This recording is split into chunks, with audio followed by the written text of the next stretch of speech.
प्रिय जिज्ञासुओं, नमस्कार। आपका स्वागत है डॉक्टर पवन शुक्ला एजुकेशनलिस्ट नामक यूट्यूब चैनल पर। आप जान ही रहे हैं कि हम लोग आजकल शिक्षण प्रतिमान की चर्चा कर रहे हैं कि यानी कि जिस ऐसी विधा जिसके द्वारा शिक्षण का जो लक्ष्य निर्धारित किया गया है उसको पूरा करने के लिए एक व्यवस्था वो देती है, उसे शिक्षण प्रतिमान कहा जाता है। आप उसको जानते हैं, teaching models are just instructional design which specifies and produces the conditions to change मतलब उसको कह सकते हैं कि ऐसे व्यवहार के लिए जो वांछित व्यवहार है उस वांछित व्यवहार को कैसे पैदा किया जाएगा, कैसे उसको बनाया जाएगा, उसके लिए किन किन परिस्थितियों की आवश्यकता होती है, उन परिस्थितियों का सृजन करना और बताना दोनों काम ये प्रतिमान का है।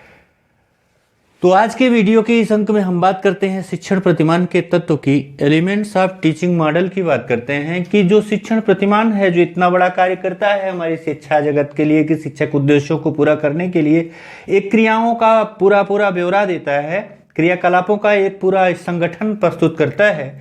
तो उसके कौन कौन से तत्व होते हैं, एलिमेंट्स क्या क्या होते हैं, तो उसके 4 एलिमेंट्स होते हैं जिसे आप निमोनिक्स के रूप में F और 3 टाइम्स S के रूप में याद कर सकते हैं। F stand for focus, S stand for syntax and S stand for support system, social system. Sorry, यहाँ भी मैंने सपोर्ट सिस्टम लिख दिया है, तो ये सोशल सिस्टम है। और नेक्स्ट वह सपोर्ट सिस्टम है। तो सोशल सिस्टम यहाँ आप ध्यान से, मैंने कुछ हो गया कि सपोर्ट सिस्टम है, ये लिखा गया, ये है सोशल सिस्टम। ये क्या है? Social system. तो ये 4 हैं और ये सपोर्ट सिस्टम चौथा है। तो ये 4 अंग होते हैं किसी भी प्रतिमान के कि पहला तो focus, F for focus, F stand for focus. Focus यानी उद्देश्य या केंद्र बिंदु क्या है। उद्देश्य या केंद्र बिंदु से सीधा तात्पर्य है कि प्रतिमान को बनाने का कारण ही केंद्र बिंदु है, यानी प्रतिमान का प्रयोजन क्या है, जो मॉडल आपने तैयार किया है उसका प्रयोजन क्या है। इस प्रश्न का उत्तर ही उसका केंद्र बिंदु है, क्योंकि उस केंद्र बिंदु के चारों तरफ घूम करके ही पूरी प्रक्रिया को जाना है, क्योंकि बिना उद्देश्य कुछ होता नहीं है। और जब उद्देश्य हो जाता है तो कोई भी प्रक्रिया उसी उद्देश्य के इर्द गिर्द घूमती है। कुछ भी हो, जैसे आप मेरा वीडियो देख रहे हैं तो इसका भी आपका एक उद्देश्य है, और यह उद्देश्य ही आपको शिक्षा शास्त्र की ओर ले जा रहा है और आपकी समस्त क्रियाएं शिक्षक प्रशिक्षण व्यवहार की तरफ ही ले जाती हैं। तो यही बात शिक्षण प्रतिमान के संदर्भ में भी लागू होती है कि जो प्रतिमान का फोकस होता है, जो उसका केंद्र बिंदु होता है, वह उसके प्रयोजन का कारण होता है कि यानी जो प्रयोजन, उसकी प्रयोज्यता क्या है, क्यों बनाया गया है, इस प्रश्न का उत्तर ही उसका फोकस है। यानी जो शिक्षा का लक्ष्य है, उद्देश्य है, उसको पूरा करने के लिए शिक्षण प्रतिमान का निर्माण किया गया है। और उस प्रतिमान का निर्माण किया गया जिससे कि शिक्षा के उद्देश्यों को सहज ढंग से, सरल ढंग से, मितव्ययी ढंग से, प्रभावी ढंग से पूरा किया जा सके। तो फर्स्ट एलिमेंट है फोकस। सेकंड है जो दूसरा तत्व इसका है सिंटैक्स यानी संरचना। संरचना से क्या तात्पर्य है? संरचना का मतलब है जो उस प्रतिमान की प्रक्रिया का स्पष्टीकरण है, जो प्रतिमान की प्रक्रिया का स्पष्टीकरण दे देता हो कि कोई मॉडल बनाया गया है तो उसके प्रोसेस में क्या, कब, क्यों, कैसे होगा, यानी शिक्षण क्रियाओं का, नीतियों का, युक्तियों का और अंतः क्रियाओं को किस प्रकार व्यवस्थित किया जाए कि वांछित उद्देश्य की सहज प्राप्ति हो सके। शिक्षण प्रतिमान की संरचना बताती है कि किस प्रकार से जो शिक्षण में प्रयुक्त क्रियाएं हैं, जो शिक्षण के लिए नीतियां हैं, जो शिक्षण की व्यूह रचनाएं हैं, जो शिक्षण में प्रयुक्त अंतः क्रिया की जो बातें हैं, उनको किस तरह से ऑर्गेनाइज किया जाए कि वांछित उद्देश्यों की प्राप्ति हो सके, यह संरचना के अंतर्गत आएगा। और तीसरा जो तत्व है यह है सामाजिक प्रणाली यानी जो सोशल सिस्टम।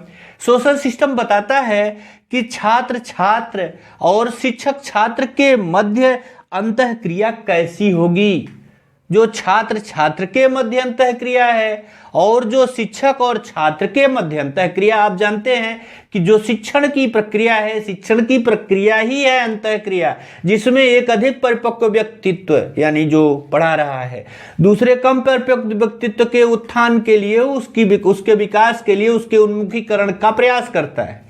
तो यहाँ अंतःक्रिया होती है। एक कक्षा जब होगी, एक टीचर आएगा, एक क्लास है, पूरी क्लास में बच्चे हैं, तो टीचर प्यूपिल इंटरेक्शन, आपने शिक्षण व्यवस्था के आयोजन में देखा होगा इसको, कि टीचर पूरी कक्षा से इंटरेक्ट करता है। उसके बाद टीचर किसी एक बच्चे से, छात्र से इंटरेक्ट करेगा। कोई प्रश्न पूछा कि तुम बताओ, खड़े हो जाओ, तो तुम जब बताने लगते हो जिस बच्चे को, तो उस बच्चे का उस शिक्षक से सीधा सीधा अंतःक्रिया, और जब वो बच्चा बता रहा है तो वो पूरी क्लास को भी इंटरेक्ट कर रहा है। अंतःक्रिया का मतलब उसके विषय में जो कुछ चल रहा है उस पर वो सोचते समझते विचार करते हैं।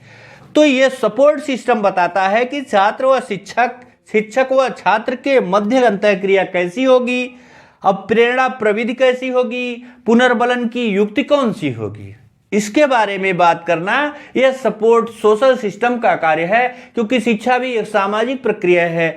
तो सामाजिक प्रक्रिया, अब देखिए ये जो भी पूरी बातें चल रही हैं कि चाहे वो उद्देश्य हो, चाहे संरचना हो, चाहे सपोर्ट सिस्टम हो, चाहे सोशल सिस्टम हो, चाहे सपोर्ट सिस्टम हो, सब जो है आपकी विचारधारा यानी जो राष्ट्र की विचारधारा है, जो शिक्षा का लक्ष्य है, उस पर डिपेंड करता है। जैसे जैसे राष्ट्र के शासन की पद्धति बदल जाएगी वैसे वैसे इसका भी स्वरूप बदलता जाएगा। तो यहाँ सपोर्ट जो सोशल सिस्टम है यानी जो सामाजिकता है वो कैसे चलेगी, इस प्रश्न का उत्तर इसमें मिलता है।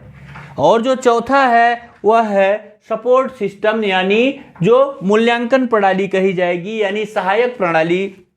यह सहायक प्रणाली क्या करती है कि आपने जो कुछ अभी तक तीनों स्टेप में किया है, इसके पहले जो तीनों तत्व थे उन तीनों तत्वों के द्वारा जो कुछ भी आपने किया है, इस तत्व चौथे तत्व में जो सपोर्ट सिस्टम है उसमें शिक्षण की सफलता का उत्तर मिलता है कि जो टीचिंग हुई आपकी वो कितना हद तक सफल रही, यानी आपका जो लक्ष्य रहा है वहां तक आप पहुंचे हैं या नहीं पहुंचे, पहुंचे तो कितना पहुंचे, नहीं पहुंचे तो क्यों नहीं पहुंचे। ऐसे तमाम प्रश्नों का उत्तर इसमें छिपा होता है सपोर्ट सिस्टम मूल्यांकन प्रणाली में। यानी शिक्षण की सफलता का उत्तर देने के लिए खोज करके इसमें प्रयुक्त शिक्षण विधि, युक्ति, सूत्र आदि का मूल्यांकन होता है कि यानी जो चीजें हमने प्रयोग किया है शिक्षण के प्रतिमान में, क्या वे चीजें पर्याप्त रूप से प्रभावी रही हैं या फिर उनमें किसी संशोधन की आवश्यकता है।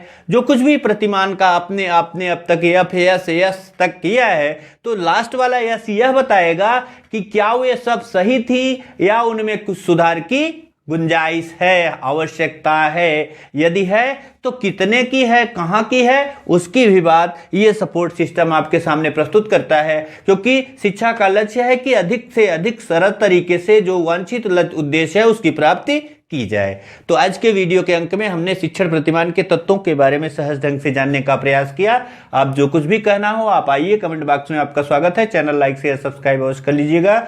धन्यवाद, नमस्कार।